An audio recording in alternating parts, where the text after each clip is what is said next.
listening to The Bradshaw Boys, a podcast where three relatively grown men binge the iconic HBO series Sex and the City. So dust off those DVDs and grab yourself a white wine or even a Cosmopolitan and settle in. Take it away, boys. Welcome to The Bradshaw Boys, a podcast where three guys watch their way through Sex and the City for the first time ever, mostly. I'm Cory Cavin. I'm Kevin James Doyle. My name is Jon Sieber. And today we are so excited to have a friend and an amazing guest on the podcast. The friend it's true. Okay. So he's an actor. He's an actor. He's been in TV shows like Veep and Arrested Development and movies like Toy Story 4. And I would call him a friend, but we'll talk about that. Please welcome Tony Hale. Hello. How's it going? Tony, thank you so much for joining us. It gives me a lot of joy that you guys are going through Sex in the City. I just think it's really funny. I think that the best you can hope for in an actor's career is to do all the things that you've gone on to do, and then at that point get to talk about this one TV show you did one episode and 3 lines and like for 1 hour. One little sliver of the scene. We're gonna literally a sliver of a scene, and also to set up the episode over Zoom while all of us are trying to figure it out. My cable guy literally came and interrupted the setup, and because he wanted a face-to-face time with you. He said, right? Because he did, yeah. He made a face-to-face appointment with me. It has nothing to do with setting up the cable. He just wanted to be around humans again. He's like, this is my one chance. Totally. Yeah, he was like, listen, 6 feet, I'm still close. I am thrilled to dive into the character of Tiger. Well, get ready. It's another Tiger King, guys. This is the real Tiger King. When he sang that song, I Saw a Tiger, that's what it was about. Thank you. It was about that. It was season 2 of 4, whatever it was, of Sex in the City. season 4, episode 2. Now, so listen, as silly as it is, we're super excited to have you. And also something that I think people will be really excited about is like what it was like. Can you take us? Do you remember the audition process? No. Like, how'd you? I don't remember the audition process. I remember being on set and I was petrified. Well, you have to understand. This was 1999. Yeah, I think so. Yeah. So this was 21 years ago, and wow. and Sex and the City was like the show. Uh-huh. And I was mainly doing commercials. That was kind of my main gig. And then I got the audition for it. I don't remember it, but I got the audition. I got it. I was so petrified because like Sarah Jessica Parker, those 4 women were like, they define New York. And they also, it was like the big gig to get. That and Sopranos were the 2 gigs to get. And so I went on set and I read the scene that I'm, what's her name? Kim Cattrall is going to be having naked pictures taken, and I'm the photographer's assistant. And the photographer was this guy named Jeff Forney. He's a really nice guy. We've actually stayed in touch to this day. Oh wow! And we and so anyways, there's a whole story, but I was on set and I was just kind of like, really, I had never been on set that much. I had never seen like grips and cameras and free food and all that kind of stuff. I was just like, oh my God. And anyways, I made an ass of myself, but I can get into that. Or I can go into that now, whatever you want. Yeah. I don't know your guys' Sex in the City process. Yeah, man. Just buckle up. I want to hear that. Were you living in New York at the time? I was. I moved here in 1995, and then I was here till 2003. And so it was. I think we shot at Silver Cup Studios, I believe. Mm-hmm. Okay. And I just didn't sleep the night before. And it's also as being just starting out, I was like, maybe someone's gonna see this scene. Someone's gonna see me on set and be like, "That's the guy that needs to be a series regular from this day forward." Like Tiger needs to be on every single episode. And they keep getting photo shoots. Cut to, I made just an ass of myself because anyways, I'm supposed to kind of oogle Kim Cattrall while she's having these nude photos taken. And I thought it would be a good idea to go up to her and say, and apologize and say, hey, Kim, I just want to apologize because I pretty much have to objectify you most of this day. And I'm sorry, thinking that she would be like, oh, that's really nice. She thought I was a freak and Oh my gosh. did not even look me in the eyes for the rest of the day. And I got the sense also she might have been telling other crew members that I was a little off base. And so, I mean, just imagine the insecurity that was just flooding my body. Oh my gosh. Which, by the way, Oh she my might not have gosh. done any of this, but my insecure Right. self was on fire. Oh, and did you say, was this your first TV thing?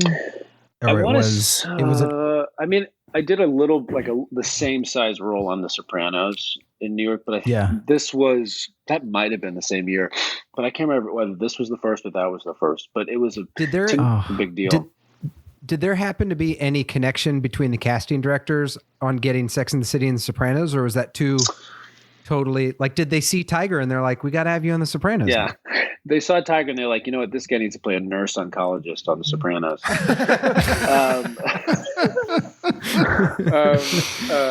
I don't know if it was the same.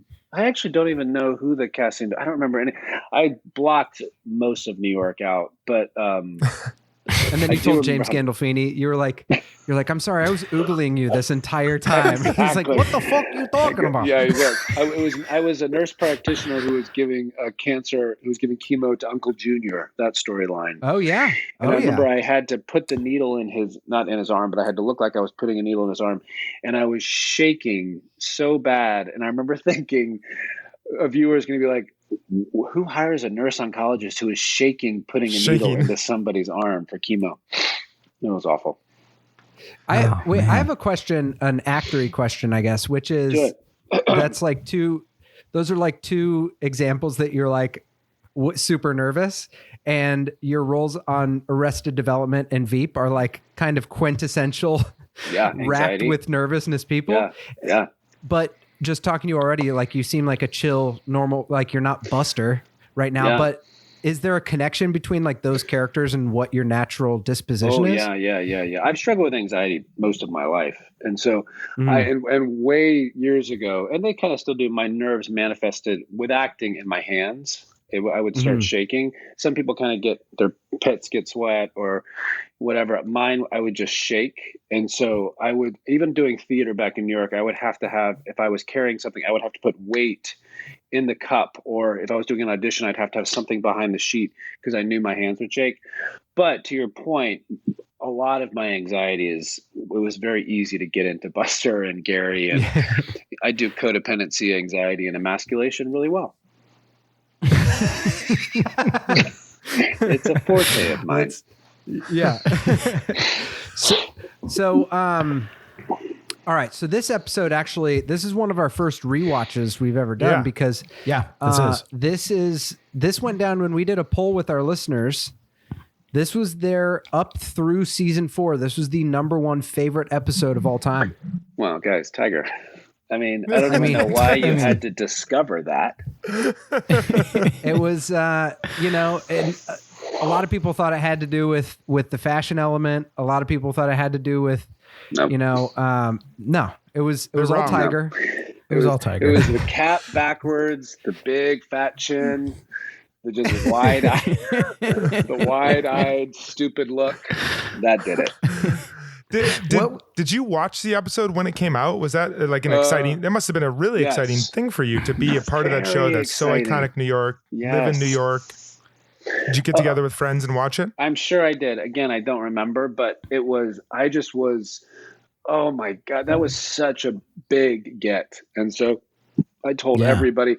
However, I will say this: I might not have told everybody because when I first started my career, when I was doing commercials, I remember getting a commercial for MCI, and I told my whole family, I told extended relatives, it never aired, and they asked about it for the next 5 years.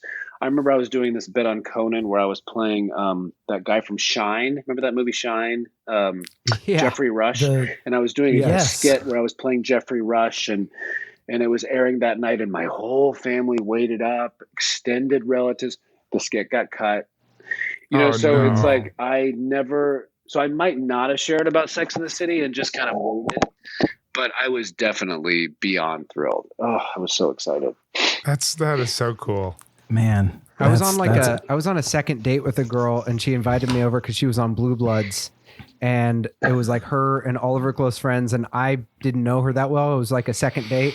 I was really excited for her. She's like, thanks for coming. And it was like 45 minutes in. We're all like waiting and like drinking and stuff. And then we were fast forwarding through, and then we looked, and she was like, I just realized that my episode airs next week. And it was like, because everyone was so encouraging, and also like everyone was like, oh, so what do we do? Like, do we finish the episode? And it was, and everybo's like, I'm not finishing this episode. Like we know it ends with them around a family dinner. We know Oh, poor thing. It was one of those. Thankfully, she was in it though. She didn't get cut, so it was an uncomfortable night, but all in all, she was still in it. But I tell you, it's that shame cake that actors eat for decades. It's just one piece of shame cake after the next, and it just builds you to where you are. It'd be great if you run into Kim Cattrall again and you re-apologize, and then it just comes back. You're like, it was uncomfortable and sad for me, but I finally want to get this out. And she starts telling people around me how obnoxious I am. She's like, dude, Tony Hale's he's weird. I mean, he keeps on bringing this thing up. That was 20 years ago, but he's still bringing it up. Oh, gosh. But it was also that kind of Southern gentleman-y thing in my head of like, oh my God, she's going to love me. Oh, she's going to think I'm so respectful and such a gentleman. The exact opposite. That is like when I first moved to New York, in my first like 3 months here, I was looking for like any work, and there was a PA job because I'd worked like film production back in North Carolina, and there was a PA job that some guy that I'd worked in New York, I worked on a job in North Carolina. The guy was from New York. He was like, if you come to New York and you need work, let me know. And so he forwarded me to like his production coordinator, and it was a job for Maxim magazine. And I had no work at all and had just moved here. And so they were like, yeah, we want to book you. Like, you'll be a PA. You'll just be helping out. And I was like, what is the shoot? And it was like some sort of like lingerie shoot or something like that. And I remember I like talked to the production coordinator, and I was just like, yeah, I just, I don't want to be like a bad guy though. I want to and I like went into a whole thing where I was just like, I want to be respectful. And I just, And I talked, and then finally she was like, well, yeah, I mean, the shoot is going to be, it's going to be a lingerie shoot. I mean, it's going to be very sexy. Like the girl's lying on the ground the whole time. And we kept talking, and she was like, if you're not comfortable, maybe it's best you don't work. And I was like, well, I appreciate you being upfront about it. And maybe I shouldn't. And then I hung up, and then I didn't take the job. And then I probably didn't get months of work out of that. I will say this though. What's interesting is it's the exact opposite. For me to say something to her, it almost brings to light the situation. And I don't know if it's because she doesn't, or people just don't want to recognize that to the Maxim thing, like I'm laying on grass in lingerie. Right. And when somebody comes up and says, hey, I know this is awkward, and I know you're half naked, and I'm sorry, it almost brings to light something that they don't want to think about. Mm-hmm. Yeah, totally. Yeah. Like I guarantee you, had I done the Maxim job, it would have just been like, oh, this is Christy, and be like, hey, how's it going? Like everything would have been normal at the moment that one person stops and is like, listen, I know what we're doing is really weird, but let's not make it weird. Everyone would be like, it is kind of crazy really to consider weird. Like there is not a situation like the craziest role you would have to be in for a guy to do the baseline of nudity that's expected for just an average female role is kind of crazy to think about, because I'm like, I just rewatching that episode. I'm like, yeah, they're naked all the time. And it would have to be a crazy, insane art film to even show like a little bit of my penis in a movie. Like, and it's kind of insane. Mm-hmm. That's also the title of a crazy art film. It's called A Little Bit of My Penis. A Little Bit of My Penis. It's a beautiful film. It is a really good film. It's Italian. It's gorgeous. It really is. Do you guys also talk about the rest of? Do you talk? How does this work? Because I watched the whole thing. So like we're watching it through for the first time. So we've seen up until season 6 now. We started this like 2 years ago, and we've slowly been watching it. Fun. Okay. So like we have heard, because we talk to people who are fans of the show. We know things that happen, but like we haven't seen the whole show, so we don't fully know. So you have not seen the show that happens. The one that I was on. We have seen the one that you're on. Okay, got it. We've watched. We've seen. Yeah, we have watched that one. Because let me tell you right now, this is what's. Oh, go ahead. Well, you finish, and then you finish your thought here, and then we'll have Jon. We'll go to a break, and then we'll describe it to the listeners and stuff. Yeah. Well, I haven't seen this episode in over 20 years. This is the first time me watching it in 20 years, and guys, it was so wild because so many things, A, that I completely forgot about, but B, that was my time period. So all of that, the way people dressed, the way people talked, all the locations of New York I recognize. But the crazier thing is in that scene where she goes to the fashion show and they tell her that she's going to be in panties, like jeweled panties. And she's like, I'm not wearing this. And then she noted, no, wait, maybe this is after that. Maybe this is before that. But anyways, she hears that Frank Rich is also in the show. And she's like, Frank Rich was the executive producer on Veep. I know Frank Rich. And so, so like Frank Rich and I have been friends for, 7 years on Veep, and we spent so much time together on Veep. I completely forgot that he was referenced in that episode. That is crazy. Is he the gentleman that walks out? No, that's Ed Koch. That's Ed Koch. Okay. That's the mayor, the People's Ed Koch, Court. Yeah. But I was waiting since I hadn't seen it in a long time. I was like, is Frank going to show up? And the wild thing is like in the scene, it says Frank Rich and Fran Lebowitz are this other thing. Well, years ago, we were doing we were having a little gathering, a Veep gathering at my house years ago. And it was after this panel in LA. And so my wife and I had a little thing at our house and people came over and Frank brought Fran to our house. And I got to meet Fran Lebowitz, and she was delightful and funny and all this kind of stuff. And then I'm watching the episode, and I'm like, "What? This is crazy!" I just never even knew that. I completely forgot about it. That's wild. Crazy. That episode is incredibly star-studded. There's so many people in it. Whether it's the names and not just the Heidi Klum, but you have Alan Cumming in it. You Margaret have Cho. Margaret Cho. It's just like such a wild. And when Heidi episode. Klum walks over her on the runway, yes. Oh man, that's great. That's a great moment. Well, Jon, will you give us a breakdown for everyone who's listening? Try and give a breakdown of what storylines, and then we'll go through them. Yeah. So the main storyline is she is kind of thinking about narcissists and analyzing yourself and understanding yourself versus how you see yourself versus how your friends see yourself. Charlotte, which I think is like the least outgoing, or like it's the least prevalent storyline, has, I forgot what the term is, but she has a sad vagina, depressed vagina, and she's kind of exploring her vagina for the first time and visually seeing it. And it's in the middle when she's in the middle with her and Trey kind of figuring out, I think they're recently separated. Samantha is getting nude pictures of herself, and because she wants to remember her body when it was in peak physical shape. Little does she know that Tiger's going to be in the room, so she's got a lot to be worried about. Get ready.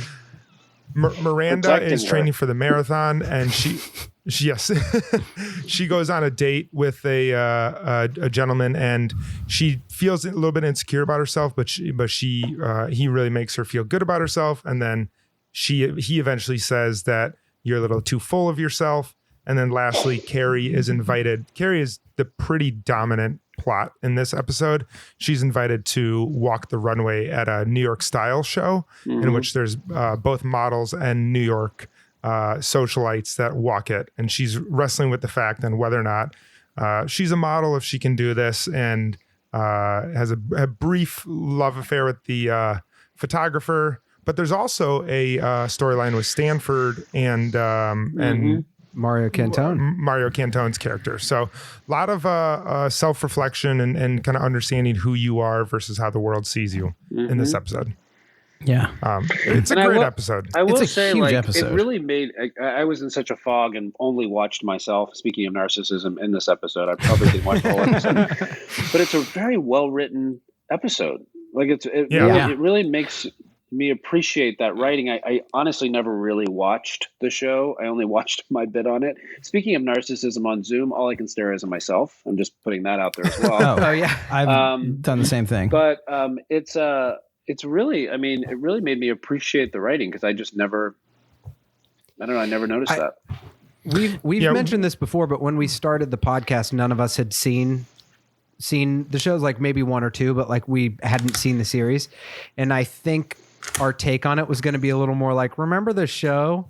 Like, this isn't as good as people like, and instead it's like so many episodes have just blown us away with like, the storylines and the plots and how it all comes together. It's just like solid TV writing. And also, we knew this already, but the caliber of their acting chops too. Like they are, all four of them are such phenomenal actors.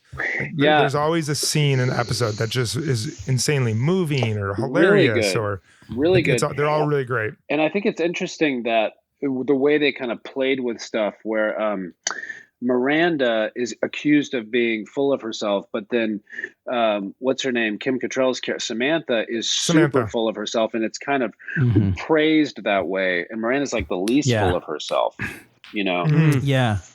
They're really good, like, especially in this episode, they're really good at themes. And the best episodes are when they can weave a theme like that, where it's like being full of themselves and you see it go from character to character and they are able to pull off 4 storylines. Because then if you think about it, like Carrie's thing is that she's walking on the runway and has to have the confidence to do that. So she's also like supposed to be full of herself. And they play that stuff up so well. Like when it works, it works really, really well. I also love any kind of a real picture of kind of the fashion industry and kind of the what they're putting out versus what the reality is. I just posted this thing on Instagram where I did this photo shoot, had this suit on, and then I posted what the suit looked at from behind, and it was like the whole jacket is cut up the back. My arms are completely cut up. They had to put this elastic patch on my pants because they didn't fit. And it was just like, that was the reality of the situation. And nobody ever sees that. That's I was a groomsman in a wedding probably 4 years ago, and I'm a big guy. You probably can't see, but I'm a pretty hefty fella. Cory and I both wore husky pants when we were growing up. We both wore huskies, tough skins. Yeah. The groom decided to order all of the suits from Korea. So I got a triple XL, their biggest size suit. I tried the jacket on the day of the wedding because that's where I got to him, and it just definitely wasn't going to fit. So the mother of the groom, have I told this story before? I actually had to cut the jacket and sew in the curtains from the hotel room in order for me to get it to fit. That's a Gone with the Wind situation. Yeah, exactly. Under my arms, there were just the curtains from the hotel in which she had sewed into the jacket for me to get to stand up next to him. So that's amazing. Fantastic. That's the underbelly of the fashion world. Hopefully you have pictures of that. I think I do somewhere. Yeah, I need to dig them up. Which brings us to this week's sponsor. Ladies and gentlemen, this is brought to you by Red Roof Inn. And the sewing prowess of Judy Kirby. They're going to fully sue you for those curtains. Yeah, exactly. Completely. We asked permission. They thought it was funny. I think we paid for them, but yeah, it was. I can relate. That is so funny. That's hilarious. I think. It was fun seeing the behind the scenes stuff, and it was funny because it's like something like Zoolander is just going to be full on making fun of it, but I'm sure there must have been a pressure for an episode like this that's already so big in the fashion industry to do justice to a fashion show. Especially in New York. And even little things, another thing I didn't realize in kind of a full circle moment is my wife is a makeup artist. And when we were dating, because we started dating probably a year or two after I shot this, and I remember hearing a lot about Kevin Aucoin. Like she just loved Kevin Aucoin. And she had, and Kevin Aucoin was the makeup artist that came up to Sarah Jessica Parker and was like, hey, yes, don't worry, we're going to, I've got you covered. And there's a book, his book is facing the camera. And that book was always in my wife's apartment the entire time we were dating. Wow. I would always see this book. And I was like, I just never noticed any of that stuff. Yeah, when we first posted about this episode the first time we watched it, I had never. That's just a person that it's like never was ever on my radar, and so many people messaged us, and it was like realizing there's this like legend out there, who is like an like the top of their industry, and I was like, I never even knew that was an industry. He passed away. You know. I think he passed away several years ago, but there's a documentary about him. Wow. Yeah, that I feel like that's people in that show that they get really deep into New York culture too, of just different people like that. I mean, even Patricia Field, who did all the fashion for the show. Yeah. But they do a lot of they like pay homage to things like that like you would know or you would have heard of maybe only if you lived in New York. Because you know there's like famous and there's like New York famous. There's like things that like when you live in it might be the same in LA too, but like there are things that you know because it's people that work for media outlets or magazines or something like that. And it tends to be in things like fashion or, you know, people that work behind the scenes in that town and you know about them. I feel like they hit on that a lot in the show. Yeah. I think you've seen it at my apartment, Cory, but I have it's like an encyclopedia of character actors, and someone gave it to me.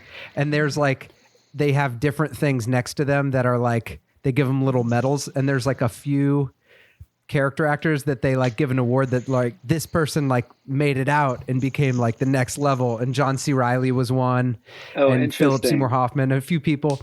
And I feel like the type of famous you're talking about in New York, Cory, would be like Fran Lebowitz for a while, but she graduated to that next level, but she would definitely just be New York famous for a long time. And now it's also the same thing. Like he might have graduated out of New York famous, but like Pat Kiernan from New York One, like the anchor.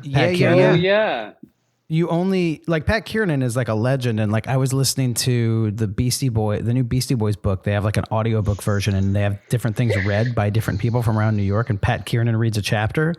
And like he was on 30 Rock. They did a couple things about him on 30 Rock, but that's like only someone you would know about in New York because he's on New York One, the TV station. There's no other outlet for that. Yeah. But like there's different people like that. They did it. What I noticed though is they mentioned Dolce and Gabbana, but Alan Cumming wasn't playing one of them. I think he was playing, I guess, like a stylist or something like that. But because I don't think he was playing.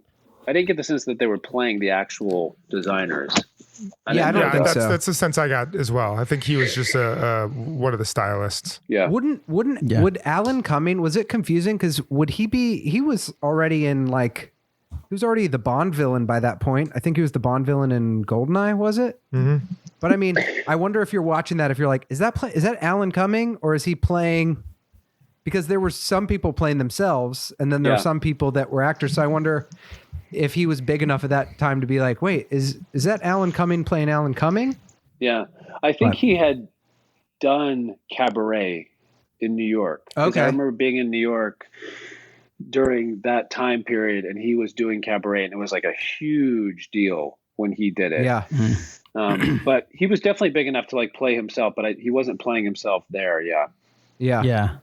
Now, when you were on set, you did the scene at Silver Cup with Kim Cattrall, and did you see other people from the show? Were any of the other actresses there? Because I know that everyone has different shooting days and stuff like that. Of course, I was hoping to run into all of them, and then they were going to see me and be like, "Oh my gosh, who's this guy? We need to cast him and everything."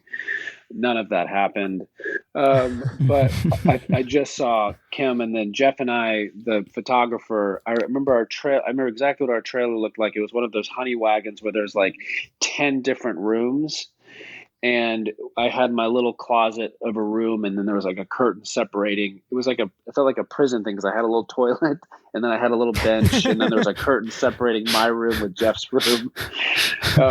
But I was just through it because I walked in and my wardrobe was hanging there, and the script was there, and I was just like, "I've made it! I've made it! I'm Tiger!" It was a big day. So, but that's amazing. Well, but like so you mentioned the Frank Rich thing. Yeah. Were there any other And at the time he was what was called the Broadway Butcher. His title was, he was a huge theater critic, and his stuff could, if he wrote a bad review, and he's like the sweetest man. I mean, if you guys knew him, he's just the sweetest man. But his work was very, very his reviews were very valued on Broadway, and if he gave a bad review, it could actually close a show. Wow! And so he got the nickname the Broadway Butcher. But his name was like all over the art section, Frank Rich. So when we got on Veep and I found that he was an executive producer, there was like this, like, holy shit, Frank Rich, because he had, again, the sweetest man, but he had this kind of reputation around him that was really crazy. Did he make a concerted effort to transition into, like, I guess, what is his role if he was a reviewer and then got into producing Veep? Had he produced before? Or? Well, he kind of went from theater into kind of the political world. And so he then transitioned to New York Magazine, is still kind of the political consultant and very much in that world. And then, so therefore he made the connection with HBO, with politics, and he knows a lot of that world.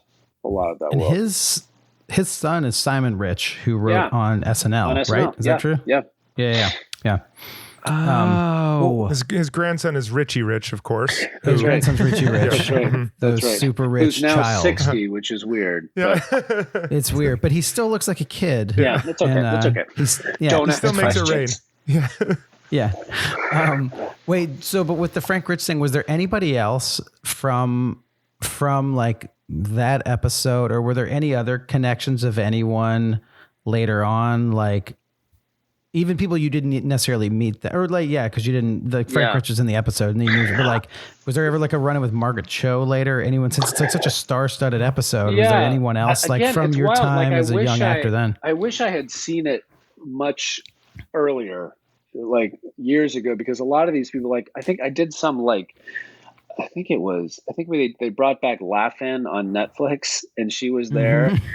And then her and I were also on a panel for, Anthony Anderson's game show, I think, or something. Okay. And her and I were like, we were contestants, and it's having not seen the Sex and the City episode like a true actor would, seeing the whole episode rather than just your scene. It would have been fun to chat about it, you know? Yeah. But I think, and so like, but even like I ran into Heidi Klum once years ago. I mean, she wouldn't remember, but she was very nice, and just kind of stuff like that. Like I guess I need to look over stuff just to be well versed in it, because it'd been fun to talk about it. I think other people just by need the way, to... I was like 5 seconds of the show. They'd be like, I have no idea what you're talking about. Totally. I know, I think most people would have done the same thing. That's one of the cool things about watching this, since it's set in New York, and since it went for so long, there's so, like, I don't know if you realize how many internet lists you're on, that's like actors that you don't know that are on Sex and the City. And it's like Bradley Cooper has like 2 lines, you know, like he's really? Like, oh yeah. And, I mean, Justin Theroux was on it, I know. Will Arnett was on it. Yeah. And Gaffigan is on it. in the episode after you, I think. Really? Is he a boyfriend? And Gaffigan is in season 4, episode 3, and he plays Miranda's, like the guy Miranda's dating at that time. Jim Gaffigan does. Because he doesn't close the door when he goes to the bathroom. Yeah, his whole deal is that he poops with the door open, and then she can't handle it. Because at that time, that's a fun thing to learn, because that was the exact time I was in New York when he was doing that, because I was doing a sketch. I had a sketch comedy group called King Baby.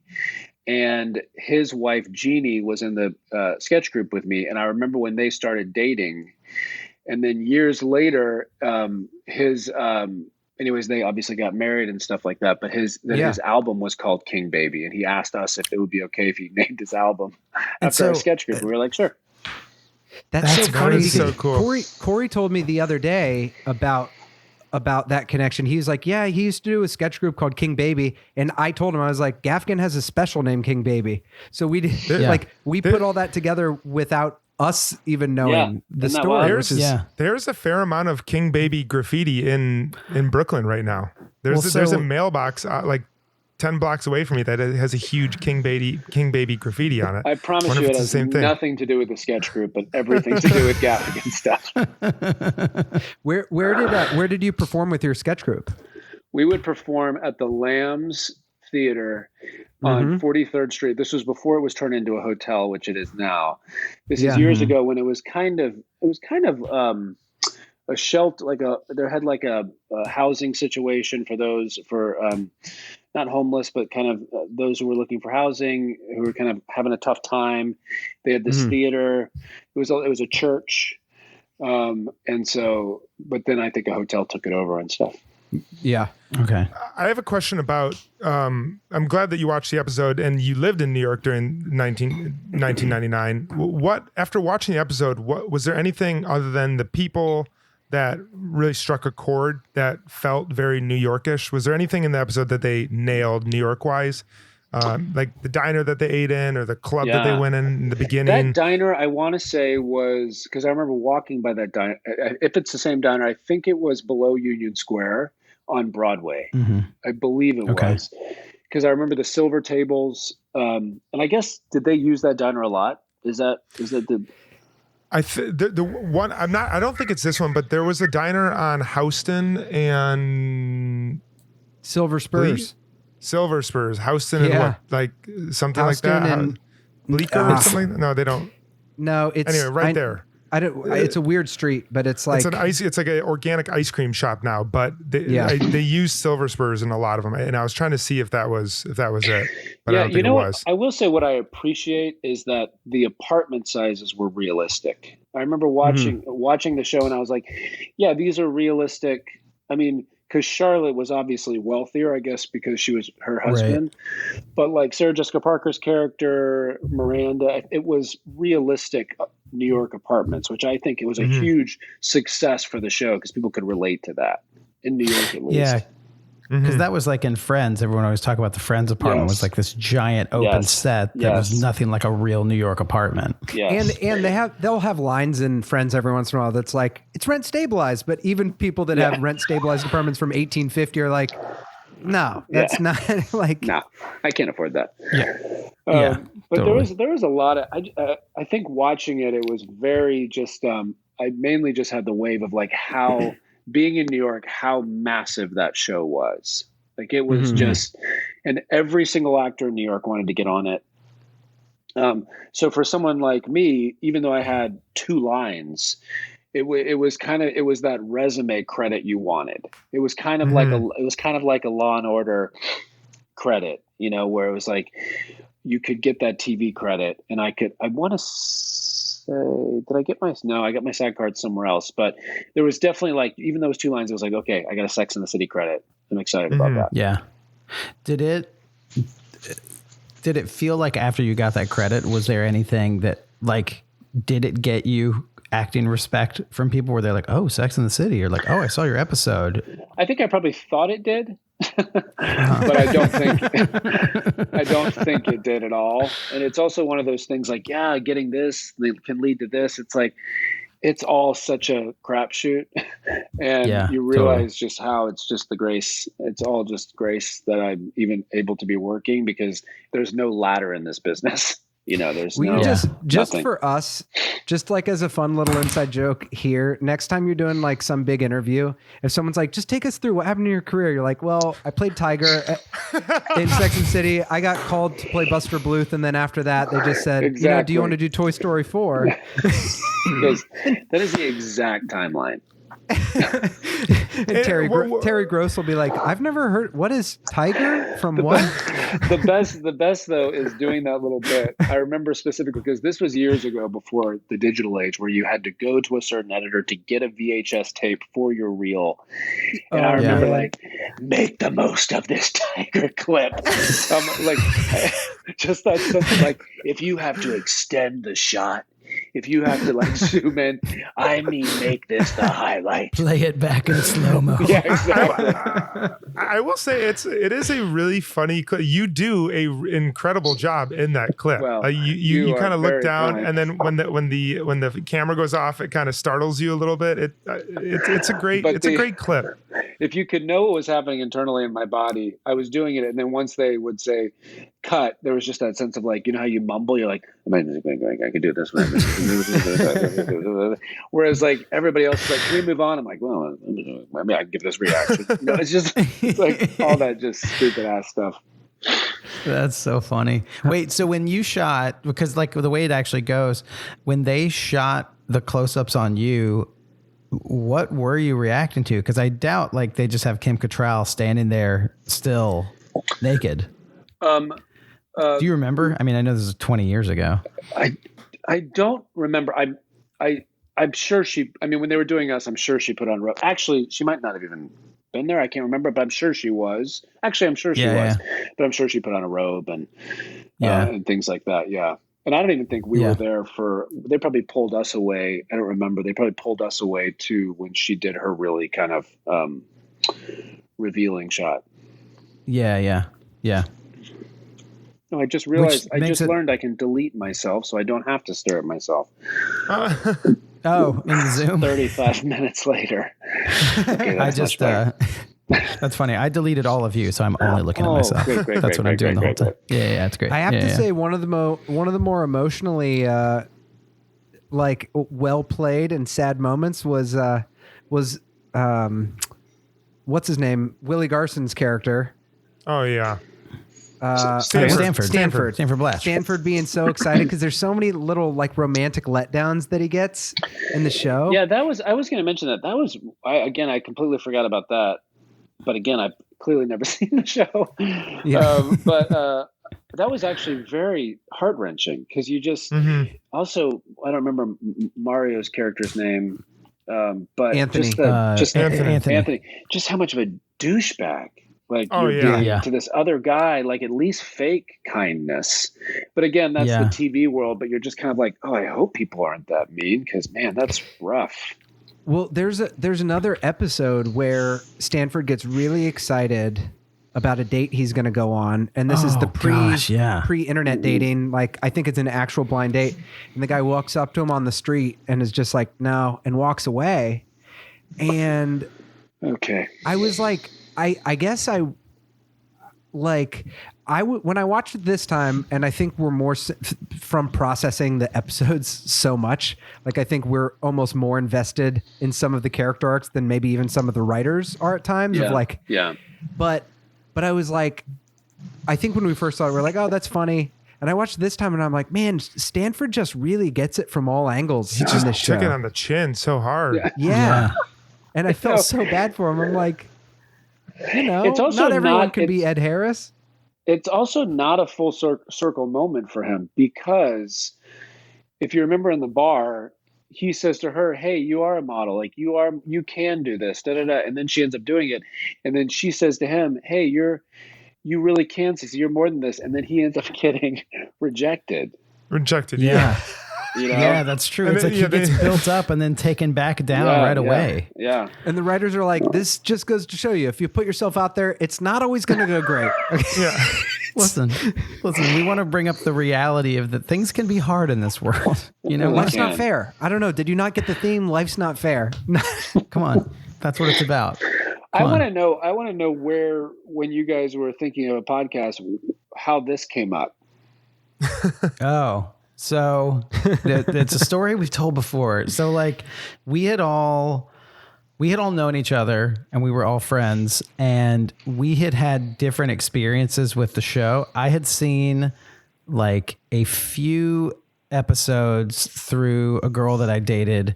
Like she was a musical theater actress. She would watch it on tour when she was on tour, like with her roommate.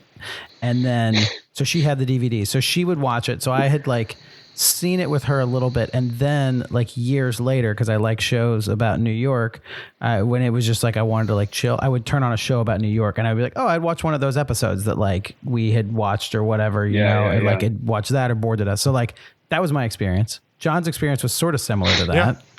My wife, also a musical theater actor, she would watch the show when she would go on contracts when she didn't have any friends. And so it like kind of became these women became her friends when she was new in a place and didn't know people. And she would always have it on in the background, like right when we got married. And at first I would just kind of not pay attention to it, but then I'd be, you know, doing the dishes, kind of peeking around and seeing what's going on. Corey and I were talking one day and I was like, you know what's really good? Sex in the City. And he was like, I know, me too. Like, it's so... And I was like, I'd never seen it. And then Kevin had... I used to give walking tours around New York City. And I would do like Greenwich Village or like the World Trade Center area financial district. And one time someone offered me, they're like, can you do Sex in the City tours? And I had never seen the show, but I was like, oh yeah, for sure.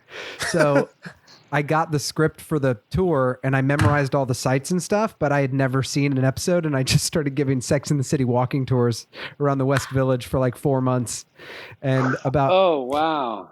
So we would go by all the places. And then sometimes people would ask, they'd be like, is this like where Steve and Miranda, like, and if I had enough goodwill with the group, like an hour in or something, I'd be like, I just know what is in the script. Like I've never seen it before. And people would get so excited. And then they would like tell me all about it. So wait, so let me ask you this. What from this episode did you use anything from this episode on your tour? I don't think so. Because I think I might have noticed where Mario was if it was by that Bed Bath & Beyond on 6th Avenue. Yeah. He was carrying all those Bed Bath & Beyond bags. Yeah. I wonder if that was it. Yeah. Yeah. I know exactly where that is. That scene felt a lot differently. Would they have filmed that like during the middle? Would they have not have blocked off the street and filmed it in a different way than they do normal scenes? Because it felt like the camera was a little bit more shaky and it was very Greengrass, very Bourne Identity. Yeah. Would that have been something they would have done back then? Is not like receive permits to shoot on that street and just go out and do it anyway? It kind of fit with Anthony's character.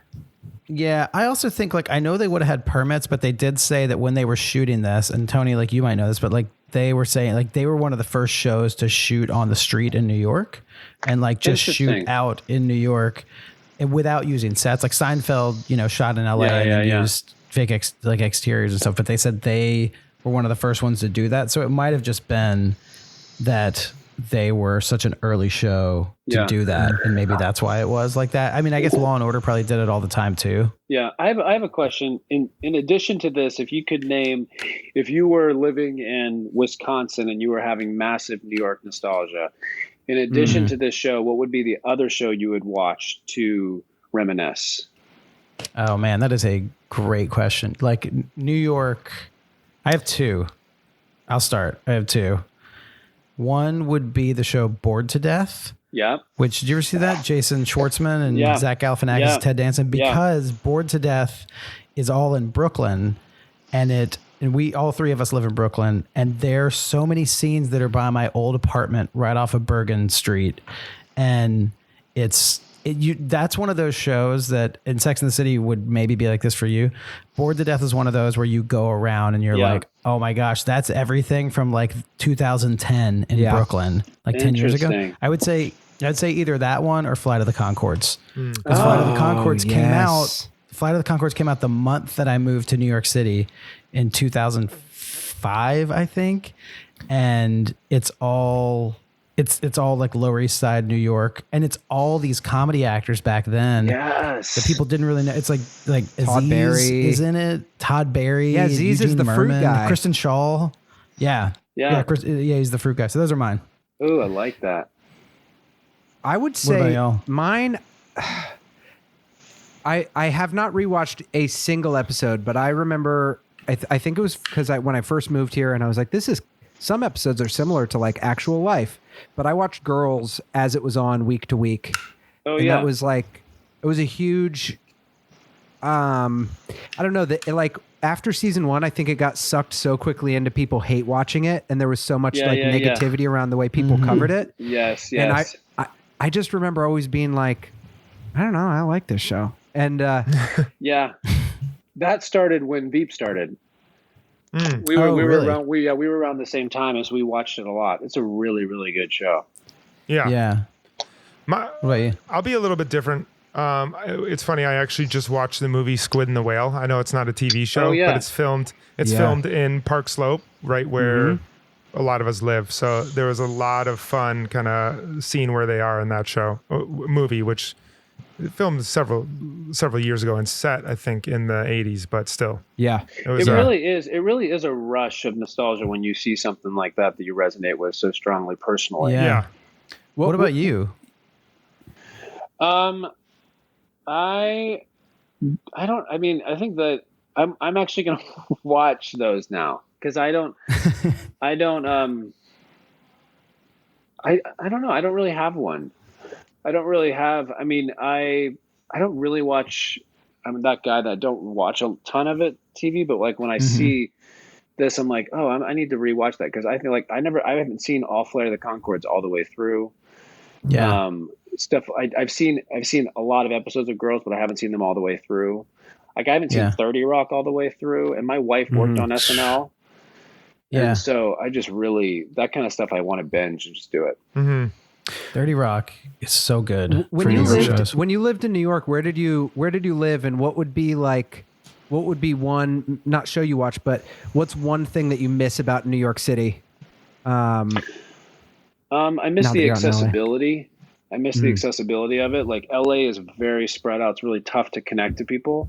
Whereas in New York, I always tell like people who want to pursue the business, it might be different now, but I always encourage people to try New York just because it's much easier to find community. It's much easier. It's 20 minutes on the subway and you can connect to people. LA, if you're living on the West Side and if someone's on the West Side, you're on the East Side, you're just rarely going to see them. So I miss that.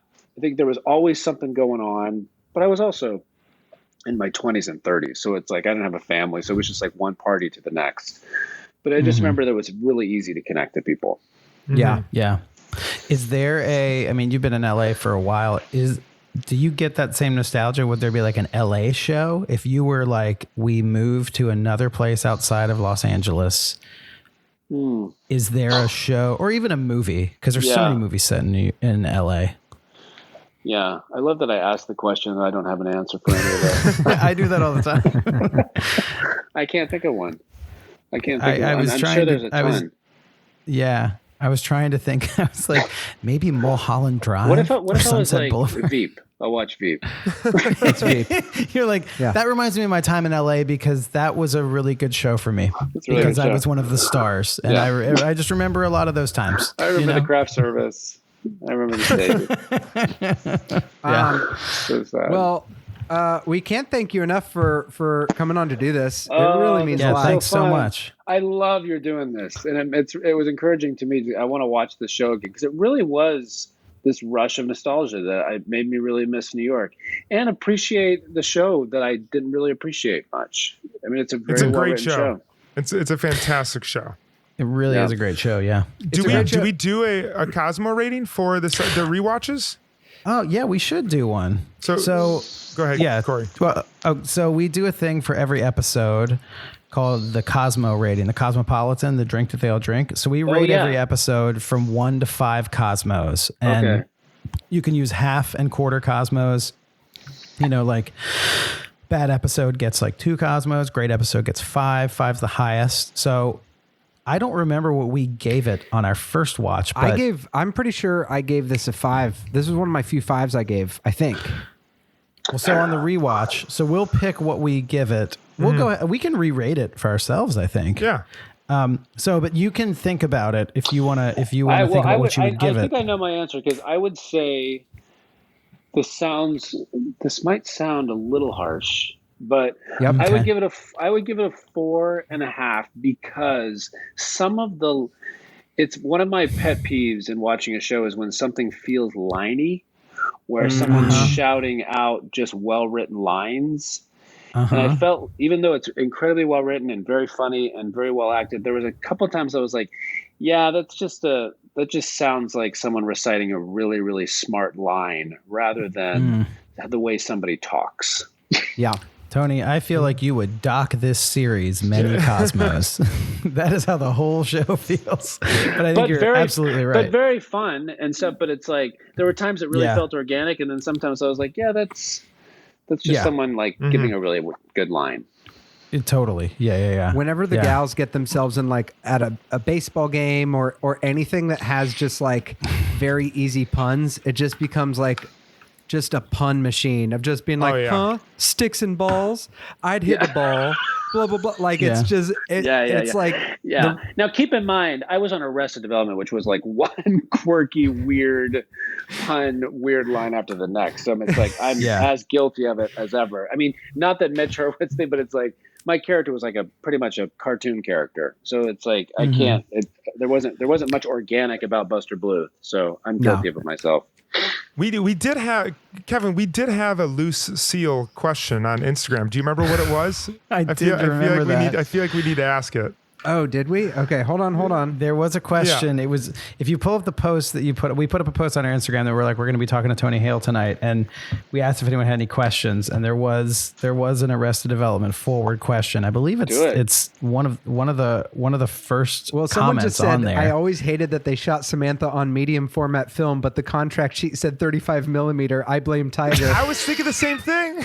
I blame Tiger. Oh my gosh, that's amazing. Oh, that was another thing I forgot to say is when they're in the diner and they're looking at contact sheets of her pictures, I have a very, very strong memory of getting headshots back and always looking at each picture just to see which one. And yet I would always think just to see which one it was, because this obviously we were in the digital age and we would get your own headshots. Yeah, my own headshots. And you would always go to the print shop to get the contact sheet back, and you'd have all your pictures, and you'd have to circle and see which one's the best that you want to print out. And you'd use one of those. Oh yeah, they'd always have those at the place that you could use to look at.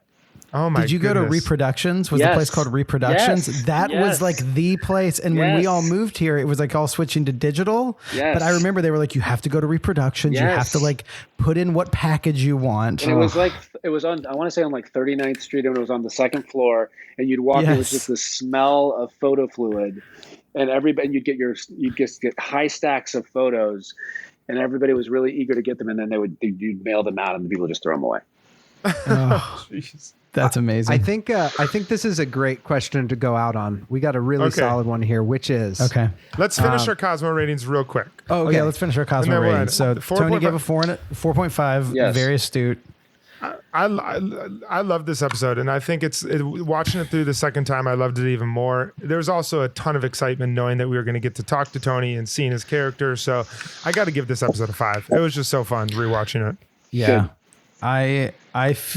I feel like when we listed off all the people that were in it, and I also think having you here, talking to you, and like getting some of the backstory, but like even aside from just like the backstory connection, I think listing and even just talking through more, and even like the Frank Rich thing, and then we were like, oh yeah, Ed Koch is in it too, and like the themes, I think I have to give it a 5 too. Yeah. I think.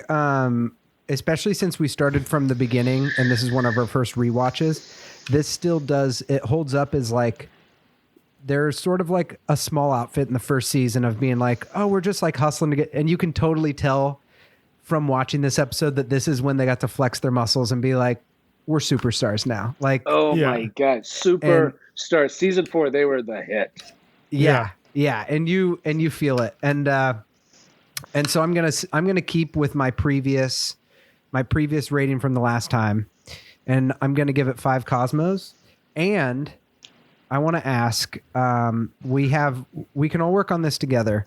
From Katie Shook, she just said, what would Gary's Sex in the City storyline in episode be? So Gary from Veep. So there's a crossover. The higher ups at HBO have been really, really insistent that this happen, and so there needs to be an actual crossover. And Gary's character shows up on a Sex in the City episode. Yeah, and I think it would be a competition with Sarah Jessica Parker to be the assistant to Selena Meyer's fashion tribute for her designs. And everybody her dresses would be there. All the designers would be that dress Selena. And I, of course, would think that I'm the one to help her curate this collection, but they bring in Carrie to curate it. And there's a big feud, and Samantha gets involved, and Samantha emasculates me all the time, but then kind of comes on to me, and then I get kind of interested in her maybe. So then we see Gary's dark side a little bit, but in the end, Gary is pushed to the side, and Carrie gets the glory for curating all of her dresses, when in actuality, I was the one who picked them all out. Wow. That's incredible. That's amazing. And I love how there's a little bit of meta-ness with you and Samantha. Like the viewers will know, like, oh, like Yes. That's Tiger. That's smart. That's Tiger. Gary's Tiger comes out. That's what happens. That's what the theme continues. It's great. Yes. That's great. Yeah, that's the best one.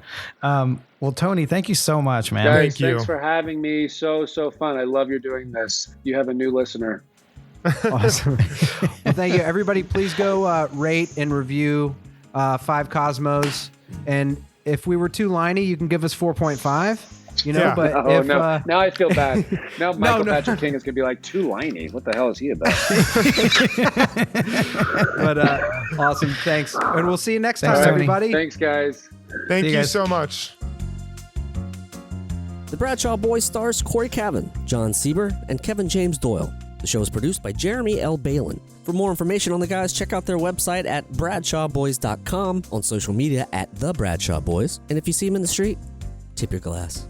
Thanks for listening.